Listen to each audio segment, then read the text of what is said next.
नमस्कार विद्यार्थी मित्रांनो, आजच्या भागामध्ये मी तुमचं सर्वांचं स्वागत करते। आज आपण इयत्ता 4थी मंथन परीक्षा या परीक्षेचे सर्व पेपर सोडून घेणार आहोत। तर मंथन परीक्षेमध्ये पहिला पेपर हा मराठी आणि गणित या विषयांचा असतो। तर आज आपण प्रथम विभाग 2 मधले गणित या विषयाचे प्रश्न सोडून घेणार आहोत। व्हिडिओ बघण्या अगोदर व्हिडिओला लाईक आणि सबस्क्राइब करा। तर आजचा पहिला प्रश्न आहे, खालीलपैकी कोणत्या वर्षी फेब्रुवारी महिन्यात एकच वार हा 5 वेळा येत असतो? तर वर्षाचे 2 प्रकार पडतात, एक साधं वर्ष आणि एक लीप वर्ष।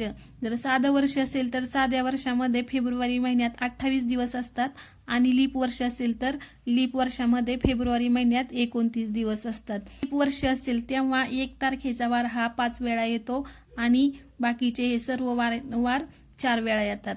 मग आता आपल्याला या पर्यायामधला लीप वर्ष शोधायचं आहे। तर लीप वर्ष कसं शोधायचं? तर लीप वर्ष हे दर 4 वर्षांनी येत असतं आणि लीप वर्षाला 400 ने पूर्ण भाग जातो किंवा 4 ने पूर्ण भाग जातो। तर आता या पर्यायामध्ये आपल्याला जर भाग दिला तर 2008 या वर्षाला 400 ने किंवा 4 ने पूर्ण भाग जाणार आहे, म्हणून हे काय आहे? लीप वर्ष आहे। आणि या 2008 या वर्षामध्ये फेब्रुवारी महिन्यात एकूण दिवस हे 29 असणार आहेत। 1 तारखेचा वार हा 5 वेळा येणार आहे, म्हणून आपल्या प्रश्नाचं उत्तर असणार आहे पर्याय क्रमांक 2। प्रश्न आहे, 4 शतक गुणिले 9 दशक आणि 3 एकक बरोबर किती? तर आपल्याला हा गुणाकार करायचा आहे। तर गुणाकार कसा करायचा? तर इथे आपल्याला प्रथम काय करायचं आहे, 4 शतक सांगितलेले आहेत। तर 4 शतक कसे लिहायचे? तर शतकावरती किती शून्य असतात? तर 2 शून्य असतात, म्हणून आपण 2 शून्य लिहून घ्यायचे शतकावरचे आणि 4 हे लिहून घ्यायचे, म्हणजे हे किती झाले? 400 झालं। आणि त्याला गुणिले किती आहेत? तर 9 दशक आणि 3 एकक म्हणजे किती होतात? 93। तर ह्यांचा गुणाकार करायचा। यांचा गुणाकार किती येतो? तर यांचा गुणाकार येतो 37200। तर हा गुणाकार तुम्ही करायचा आहे। त्यानंतरचा प्रश्न आहे, तर या प्रश्नामध्ये आपल्याला ही विस्तारित मांडणी दिलेली आहे आणि ह्या विस्तारित मांडणीने तयार होणारी संख्या शोधायची आहे। तर प्रथम आपल्याला इथे सर्वात मोठी संख्या किंवा सर्वात मोठ्या विस्तारित रूप कोणतं दिसतंय? तर इथे हे 90,000 दिसते, म्हणून प्रथम काय करायचं, आपण हे 9 लिहून घ्यायचे। त्यानंतर दुसऱ्यांदा आपल्याला इथं हे 9000 दिसत आहेत, म्हणून हे आपल्याला 9000 हजाराच्या घरामध्ये लिहून घ्यायचे आहेत। प्रथम आपण हे जे 9 लिहिले ते 10,000 या घरामधले आहेत आणि हे 9000 या घरामधले आहेत। त्यानंतर इथे सर्वात मोठी संख्या दिसते 800। तर 8 हे आपल्याला शतकाच्या घरात लिहून घ्यायचे आहेत। त्यानंतर आपल्याला इथं किती दिलेले आहेत? 7 दिलेले आहेत आणि इथं 0 दिलेले आहेत। तर आता 7 हे एकक आहे आणि 0 सुद्धा आपण जर लिहिला तर तो एककाच्याच घरात येईल, पण इथे आपल्याला 0 हा जो अंक आहे, शून्याची स्थानिक किंमत ही 0च असते आणि दर्शनी किंमत सुद्धा 0च असते। पण 7 जर आपण एकक स्थानी लिहिले तर 7ची स्थानिक किंमत ही एकक स्थानी असल्यामुळे 7च राहणार आहे, म्हणून आपल्याला प्रथम इथं एकक स्थानी हे 7 घ्यायचे आहेत आणि 0 हा आपल्याला दशक स्थानी मांडायचा आहे। म्हणजेच तयार होणारी संख्या कोणती आहे? 99,807। तर पर्याय क्रमांक 1 मध्ये आपलं उत्तर आहे 99,807। त्यानंतरचा प्रश्न आहे इथं 928 भागिले 29। तर 928 ला जर 29 ने भाग दिला तर कितीचा भाग जातो? तर इथे 32चा भाग जातो। त्यानंतरचा प्रश्न आहे 928 भागिले 29। तर हा भागाकार जर केला तर याचं उत्तर येणार आहे पर्याय क्रमांक 3 32। त्यानंतरचा प्रश्न आहे 751 हे अंक कमीत कमी एकदा वापरून मिळणाऱ्या लहानात लहान 4 अंकी संख्येतून 3 अंकी सर्वात लहान संख्या जर वजा केल्यास कोणती संख्या येईल? तर आता आपल्याला इथे हे अंक दिलेले आहेत, तर हे अंकांचा कमीत कमी एकदाच वापर करायचा आहे आणि आपल्याला 4 अंकी लहान संख्या तयार करायची आहे। तर 4 अंकी लहान संख्या जर तयार करायची असेल तर प्रथम काय करायचं, जे अंक आहे ते चढत्या क्रमाने लिहून घ्यायचे आहेत। तर आपल्याला इथं 3च अंक दिलेले आहेत आणि 4 अंकी संख्या तयार करायची आहे, म्हणून आपल्याला प्रथम 1 हा अंक काय करायचा आहे, डबल घ्यायचा आहे, म्हणजे 2दा लिहायचा आहे आणि त्यानंतर बाकीचे अंक हे चढत्या क्रमाने लिहायचे आहेत। 1 झाल्यानंतर 5 आणि नंतर 7। तर ही लहानात लहान 4 अंकी संख्या तयार झाली आणि त्यातून आपल्याला 3 अंकी सर्वात लहान संख्या वजा करायची आहे। तर सर्वात लहान 3 अंकी संख्या कोणती आहे? तर 100 आहे। तर 100 आपल्याला ह्यातून वजा करायचे आहेत। तर 7 आणि 5 एकातून एक शून्य खाली राहिले शून्य आणि 1 म्हणजे 1057 ह्याचं या प्रश्नाचं उत्तर येईल पर्याय क्रमांक 3 1057. नंतरचा प्रश्न आहे सोबतच्या आकृतीत असणाऱ्या मूळ संख्यांची एकूण बेरीज किती. तर आता आपल्याला इथे मूळ संख्या कोणत्या आहेत त्या माहिती असणं आवश्यक आहे.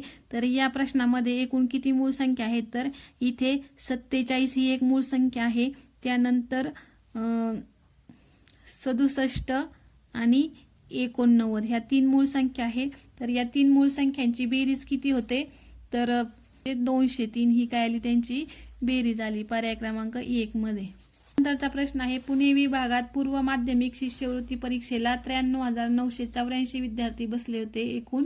त्यापैकी 58,695 हे मुलं होते व बाकी मुली होत्या. तर पूर्व माध्यमिक शिष्यवृत्ती परीक्षेला एकूण किती मुली बसल्या होत्या. तर हा प्रश्न कसा सोडवायचा तर एकूण विद्यार्थी किती दिलेले आहेत आपल्याला 93,984.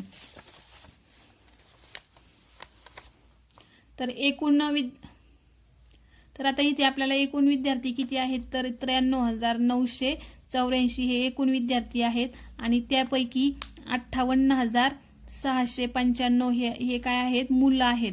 तर आता आपण एकूण विद्यार्थ्यांमधून जर मुलं वजा केले तर आपल्याला मुली मिळणार आहे. तर इथं आपण जर वजाबाकी केली तर ही वजाबाकी किती येणार आहे 35,289 एवढी ही वजाबाकी मिळणार आहे. म्हणजेच आपल्या प्रश्नाचं उत्तर काय असणार आहे 35,289 एवढ्या काय असणार आहे मुली असणार आहेत. पर्याय क्रमांक 2 मध्ये त्याचं उत्तर आहे 35,289. प्रश्न आहे 43,569 या संख्येतील 3 या अंकाची दर्शनी किंमत आणि 6 या अंकाची स्थानिक किंमत यातील फरक किती आहे.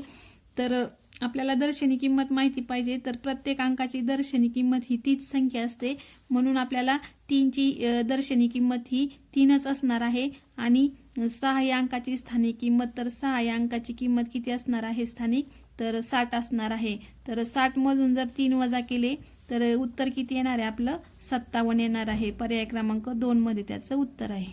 75,412 ही संख्या देवनागरी संख्या चिन्हात कशी लिहाल तर 75,412 पर्याय क्रमांक 4 मध्ये ह्याचं उत्तर आहे.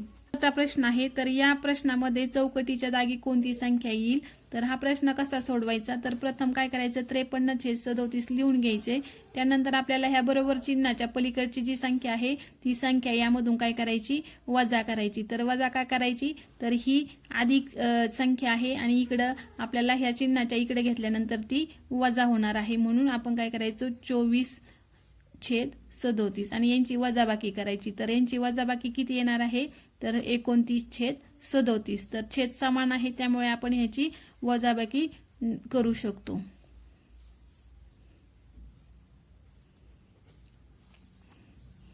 म्हणजे चौकटीच्या जागी 29 ही संख्या असणार आहे. पर्याय क्रमांक 3 मध्ये याचं उत्तर आहे. त्यानंतरचा प्रश्न आहे ह्या संख्या आपल्याला चढत्या क्रमाने जर मांडल्या असतात तर क्रमाने येणारी चौथी संख्या कोणती आहे. तर आता या प्रश्नामध्ये आपल्याला इथे पण 38 दिसत आहेत इथे पण 38 दिसत आहेत. तर चढत्या क्रमाने लावायची आहे म्हणून आपल्याला प्रथम इथं 67 आहे प्रथम इथं 67 आहे. त्यानंतर इथं 7 आहे आणि इथं 4 आहे. म्हणजेच पहिल्या नंबरला ही संख्या येणार दुसऱ्या नंबरला ही संख्या येणार आणि तिसऱ्या नंबरला 68,149 ही संख्या येणार आणि 4 नंबरला ही संख्या येणार. तर आपल्याला चौथी येणारी संख्या कोणती आहे तर 68,547. 68,547 पर्याय क्रमांक 2 मध्ये ह्याचं उत्तर आहे. 48,318 प्लस 21,789 तर यांची आपल्याला बेरीज करायची आहे. तर यांची बेरीज किती येते पर्याय क्रमांक 3 70,107. प्रश्न आहे तर हा प्रश्न कसा सोडवायचा तर हा प्रश्न सोडवताना आपल्याला कंचे भागू बेव या नियमाचा वापर करून सोडवायचा आहे. तर प्रथम इथं गुणाकार आहे म्हणून आपण प्रथम गुणाकार करून घेऊ. तर 9×8 = 72 त्यानंतर अधिक 12 वजा इथं हा गुणाकार करून घ्यायचा 12×7 = 84. त्यानंतर आता इथे अधिक आणि इथं वजा आहे तर प्रथम आपण यांची बेरीज करून घेऊ. तर 2 आणि 2 4 आणि 7 आणि 1 8 इथे 84 आले वजा 84. आता 84 वजा 84 म्हणजे उत्तर किती येणार आहे? 0 येणार आहे. तर पर्याय क्रमांक 4 मध्ये याचं उत्तर आहे. 11.3/4 या अपूर्णांकांचा अंश खालीलपैकी कोणता आहे? पूर्णांक युक्त अपूर्णांकाचं अपूर्णांकात जर रूपांतर केलं तर 11 चोक 44 आणि 44 आणि 3 किती होतात? 47 म्हणजे 47/4 हा पूर्णांक तयार होतो. 47/4 हा पूर्णांक तयार होतो. तर आता आपल्याला हा पूर्णांक इथं कोणत्या पर्यायामध्ये तयार होतो ते बघायचं आहे. त्यानंतर इथं 11 गुणिले 4 तर 11 चोक 44 आणि 44 आणि 3 किती होतात? 47 म्हणजेच आपल्या प्रश्नाचं हे उत्तर असणार आहे. आता प्रश्न आहे, प्रत्येक पिशवीमध्ये 750 ग्रॅम साखर याप्रमाणे 15 पिशव्यांमध्ये एकूण किती साखर बांधता येईल? तर आपल्याला इथं एकावरून अनेकांची किंमत काढायची आहे. म्हणजेच आपल्याला इथं एका पिशवीमध्ये 750 ग्रॅम साखर बसते, तर 15 पिशव्यांमध्ये किती बसणार आहे? तर आपल्याला या संख्यांचा काय करायचा आहे? गुणाकार करायचा आहे. तर 750 गुणिले 15 तर यांचा गुणाकार किती येतो? 11,200 एवढा गुणाकार येतो. तर 11,200 ग्रॅम एवढी साखर 15 पिशव्यांमध्ये बसणार आहे. त्यानंतर 2.25 हा अपूर्णांक कसा लिहाल? तर 2.25 हा अपूर्णांक या सर्व प्रकारे लिहिता येईल, म्हणून सर्व पर्याय बरोबर आहेत. कारण इथं